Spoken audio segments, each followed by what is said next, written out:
Ahora vamos con los barcos, pero primero déjame hablarte de el mar. Ese lugar inexplorado que nos tuvo mirándolo taciturnos, pensativos, filosóficos, hasta que un día se nos ocurrió, oye, ¿qué hacemos aquí si podemos estar allí? Y así empezaron los barcos. En realidad los primeros barcos eran barcotroncos, eran literalmente troncos tallados para que no volcaran y se usaban para cazar y pescar y nada más. Pero claro, somos humanos y nos encanta hacerlo todo súper complicado. Y cuando os hablo de cosas complicadas, no me refiero a barcotroncos con vela, me refiero a cosas complicadas de verdad, como por ejemplo carabelas, galeras, carracas o mis favoritos, los galeones. Pero todos esos barcos seguían hechos de madera. Y claro, ¿cómo eliges la madera para hacer un barco tan grande? Y es que vas a necesitar que la madera cumpla con ciertos requisitos. Por ejemplo, las maderas flexibles se pudrían muy rápido. Las ligeras eran muy frágiles. Y además de eso necesitábamos maderas que fueran estables y duraderas. Con estables me refiero a que tienen que poder resistir ese secado y mojado continuo que van a estar sufriendo por los golpes de mar. Y también han de ser duraderas en el sentido de que sea difícil que se pudran. Pues básicamente lo que hicimos fue lo que habría hecho cualquiera. En vez de elegir una, me quedo con todas y aplicaré cada madera en donde haga mejor su trabajo. Por ejemplo, las maderas más duraderas las pondremos debajo de la línea de flotación, es decir, debajo del agua, porque allí es donde más hongos y suciedad se acumulaba. Mientras que las maderas más flexibles las pondremos en los mástiles, que son los que tendrán que soportar toda la fuerza de las velas. Y vale, en la teoría todo pinta muy bien, pero si alguna vez has visto cómo se construye un barco, sabrás que primero se construye ese esqueleto, formado por la quilla, que sería el equivalente a nuestra columna vertebral, y las cuadernas, que serían como nuestras costillas. Y todas esas maderas están dobladas, son vigas gigantescas de madera dobladas, y que no se parten. ¿Cómo lo hacían? Pues eso se hacía con mucho calor y humedad para reblandecer la madera y muchísima fuerza para doblarla. Y bien, una vez colocado el esqueleto del barco, ya podías empezar a colocar esos tablones de madera doblados de la misma forma que ya empezaban a darle forma de barco al asunto. Pero aunque hubieras colocado esos tablones de madera súper juntitos, iba a entrar agua entre ellos porque tablón con tablón no es hermético ni mucho menos. Y allí es donde empieza el calafateado. No te preocupes, aunque el nombre sea súper raro, no es más que coger un mazo, un cincel y un poquito de estopa con brea, porque al juntarlas se hacía como una pasta impermeable. Pues ahora que ya sabemos lo que se usaba, solo nos queda saber cómo lo usaban. Pues había unos señores especializados en eso y tenían que ser muy buenos, porque de ellos dependía que los barcos se hundieran o no. Y bien, esos señores buscaban las grietas, y allí donde veían que podía entrar agua, cogían su estopa con brea y la metían en las grietas. Y el cincel y el mazo es para acabar de meterla mejor. Pero hay un gran riesgo, y es por eso que hay que ser tan bueno.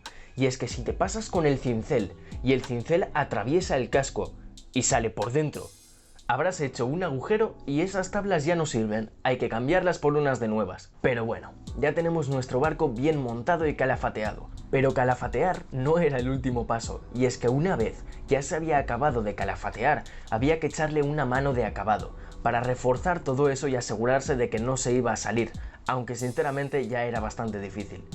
Y ahora sí, ya hemos acabado con el casco. Tenemos nuestro esqueleto, nuestras tablas, nuestro calafateado, nuestro acabado, pero solo tenemos una nuez que va a flotar a la deriva. Necesitamos nuestras velas y el timón, muy importante. Por un lado, había dos tipos de velas, las que sirven para impulsar y las que sirven para dar estabilidad al barco. Y es que estoy seguro de que todos habéis visto el típico barco pirata con las grandes velas mirando hacia adelante en palos enormes, que tenían como una vela chiquitina, una muy gorda y otra más gorda. Esas eran para impulsar. Pero luego hay como unas velillas chiquititas que están en recto. Esas son las que sirven para dar estabilidad al barco. Y por el otro lado tenemos el timón. Pero no te equivoques, el timón no es esa rueda donde ves al capitán girando y diciendo todo a babor. No. El timón es la aleta que hay debajo, la aleta que gira y que hace que el barco gire. Lo de arriba es la rueda del timón, y de ahí viene la palabra timonel, que era el señor que controlaba el timón. Y ahora sí que tenemos nuestro barco hecho. Es verdad que lo puedes tunear, le puedes poner un mascarón súper bonito, le puedes poner unas barandillas reforzadas, lo que tú quieras, pero en esencia el barco ya está hecho. Pero había dos cosas que en esa época había que tener muy en cuenta. La primera es el gran riesgo de incendio. Tienes un barco hecho entero de madera. Es muy peligroso encender una vela allí, y es que el uso de los candiles estaba muy controlado. Y por otro lado, la carga. Y es que la carga influye una barbaridad en cómo se va a mover el barco. Porque, por ejemplo, los galeones servían para comercio y para guerra. Eran de todo, eran unos mastodontes. Pero en su caso tenían que llevar cañones para defenderse, los víveres de la tripulación, la propia tripulación también pesaba, y la carga que tenían que transportar, evidentemente.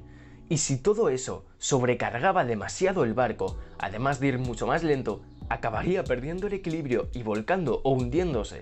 Es por ello que a finales del siglo XIX se pusieron unas marquitas en la parte de adelante de los barcos, ahí en la parte de abajo, en donde si te fijas verás que hay unos números.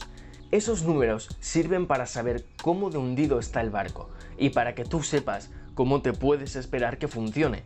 Y aparte de eso, también se añadió otra cosa, el franco bordo. Y no es más que un circulito con una raya. Pero ese circulito con una raya es indispensable, y es que si no lo tienes en el barco, no te dejan navegar, así que está en todos. Y significa que si la rayita está por debajo del agua, es que te la estás jugando. Es como una marca para decir, vale, puedes cargar tu barco hasta aquí. Y así poco a poco se van añadiendo más cosas para regularlo, pero ya te haces una idea.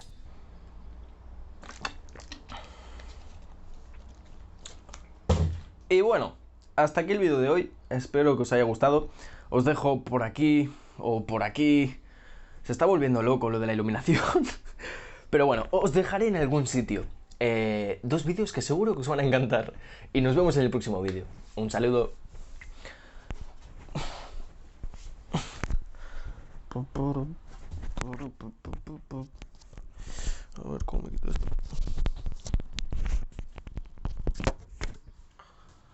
Madre mía.